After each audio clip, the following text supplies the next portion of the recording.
E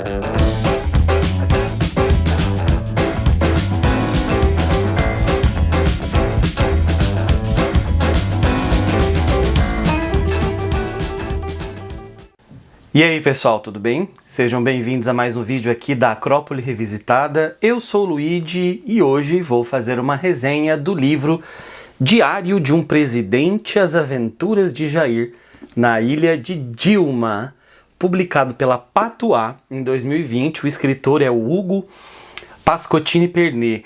Não é o primeiro livro que eu leio do Hugo, eu já resenhei outros 2 livros dele aqui no canal, na verdade no blog. São 2 resenhas escritas que eu fiz sobre os livros dele no blog. E aqui no canal ele participou de uma entrevista no ano passado, de uma live. E eu vou deixar todos esses links para vocês aqui na descrição do vídeo, beleza? Os 2 livros anteriores do Hugo flertam com a autoficção e fazem parte de uma trilogia chamada Realidade e Invenção. Então, esses 2 fazem parte de uma trilogia, o terceiro ainda não saiu, e esse livro aqui não faz parte dessa brincadeira realidade e ficção, embora o livro faça, com certeza, como vocês puderam ver no título, essa brincadeira entre realidade e invenção. Mas antes de falar um pouco do livro, as minhas impressões, eu peço para que você se inscreva no canal, se ainda não for inscrito, dá aquela força pra gente aí, para subir o número de inscritos. Dá um like, comenta aí se você já leu algum livro desse autor ou dessa editora. E também assista a outros vídeos, recomende aos amigos para que o YouTube reconheça que o canal aqui é importante.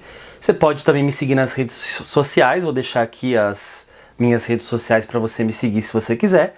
E também, se você gosta de língua francesa, se você está aprendendo francês, eu tenho um outro canal aqui no YouTube, que é o Universo Francês, e você pode ir lá para assistir alguns vídeos curtos sobre gramática, vocabulário, etc, beleza? Bora então para Diário de um Presidente, As Aventuras de Jair na Ilha de Dilma. O livro é uma sátira do momento político em que estamos vivendo. Temos um país chamado Brasil, cujo presidente se chama Jair. Ele escreve esse livro então em forma de diário, ele está escrevendo um diário, ele odeia ler, e ele comete vários erros de ortografia. Lembra alguém? Nesse diário ele escreve como ele se sente, o que ele acha que ele deve fazer e também a obsessão dele por conquistar uma ilha bem próxima à costa do seu país, uma ilha que é governada por uma mulher chamada Dilma. Uma ilha que não aparece nos mapas, tem toda uma estrutura diferente do que a gente imagina como estrutura para um país. É bem interessante e esse presidente Jair fica obcecado por conquistar essa ilha. Então vai agora um trechinho para vocês que eu separei, para a gente ver como é que é essa estrutura de diário que ele forma então. Vamos lá? Oceano, sexta-feira, 4/1/19. Pátria amada. A internet do iPhone não pega aqui no oceano. Ainda bem que o Paulo me obrigou a baixar o aplicativo de dicionário do iPhone. Ele também me obrigou a baixar um aplicativo que conjuga verbo. Os 2 aplicativos funcionam sem internet. Mas tem palavras que eu me recuso a olhar no dicionário, porque elas nem deveriam existir. Um exemplo é esquerda. E tem outras palavras que eu só sei escrever com a ajuda do dicionário. Um exemplo é história. Eu não consigo decorar de jeito nenhum. Brasil acima de tudo, Deus acima de todos. Leitura do dia, Salmo 97. Mito. Legal, né? A estrutura é quase sempre essa do diário, ele falando, ele brigando com as palavras, brigando com a escrita, cometendo erros bizarros, brigando também com seus ministros, o Sérgio, o Paulo, Adamar, entre outros e outras.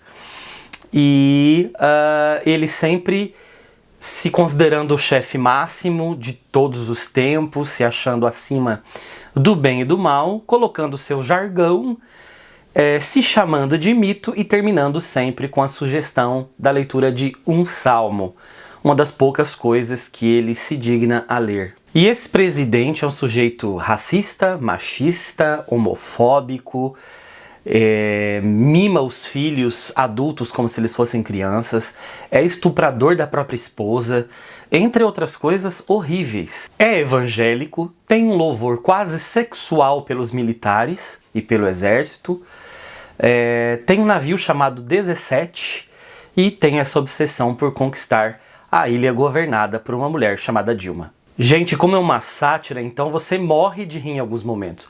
Morre de rir de situações extremamente engraçadas, mas também você morre de rir às vezes depois, logo depois que você morre de rir, você dá aquela risada um tanto quanto azeda e choca, porque você reconhece a realidade. É muito possível, a partir do que eu já falei pra vocês aqui, reconhecer a realidade em que os personagens estão vivendo. Então é um riso amarelo, um riso de sem graça, o tal do rindo de nervoso. A ideia do livro, inclusive, lembra muito a ideia do Ricardo Lísias quando escreveu o Diário da Cadeia, do Eduardo Cunha, que moveu um processo enorme aí e tal, como ele simulava a escrita do Eduardo Cunha cheia de problemas. Também lembra muito o projeto do Toureiro, se eu não me engano, com o livro Diário do Bolso, que é falando do dia a dia desse presidente ficcional. E essa ilha de Dilma? Que ilha é essa? É uma ilha chamada de Santa Cruz, é uma ilha em que todas as pessoas são livres, não existe um chefe, de certa forma, ela é uma pessoa só que assume ali um papel para cuidar das pessoas, ensinam histórias, inclusive tem um centro cultural onde eles aprendem muita coisa.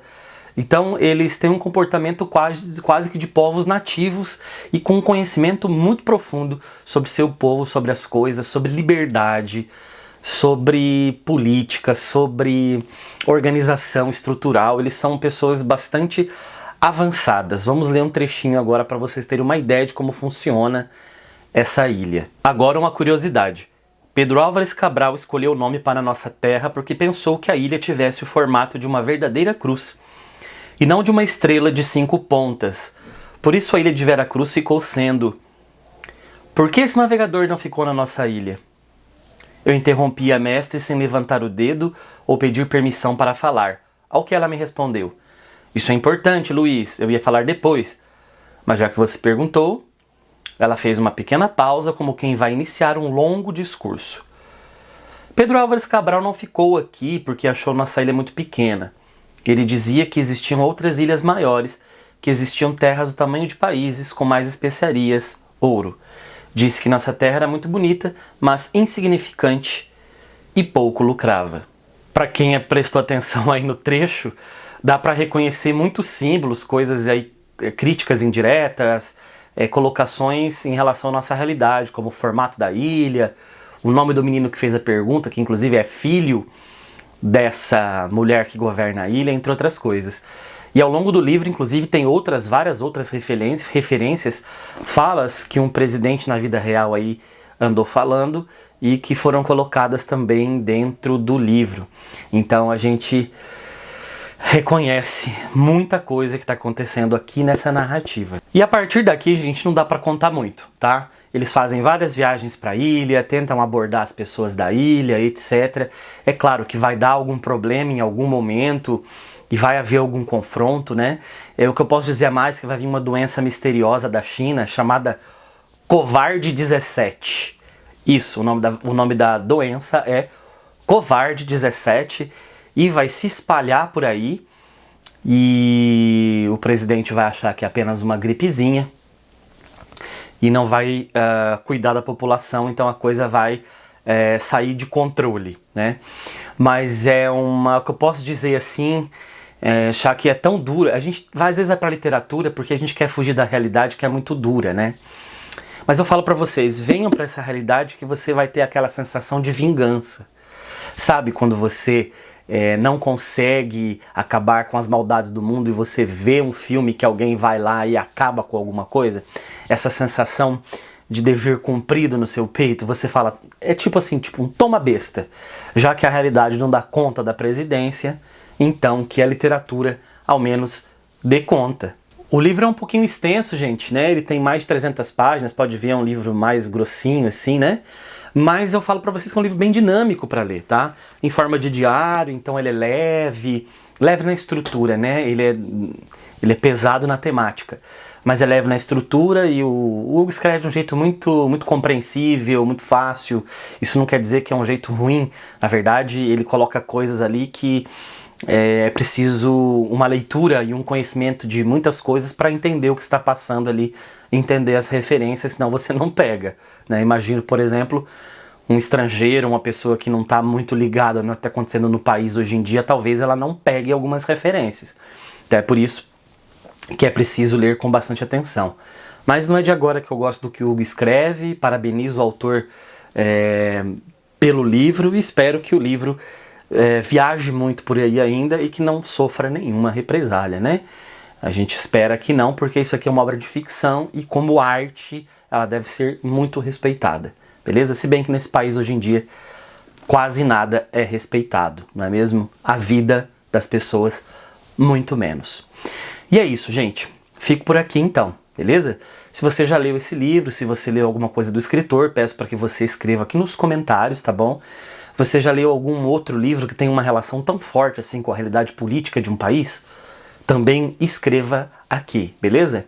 E é isso. Nos vemos no próximo vídeo. Um abraço e até a próxima.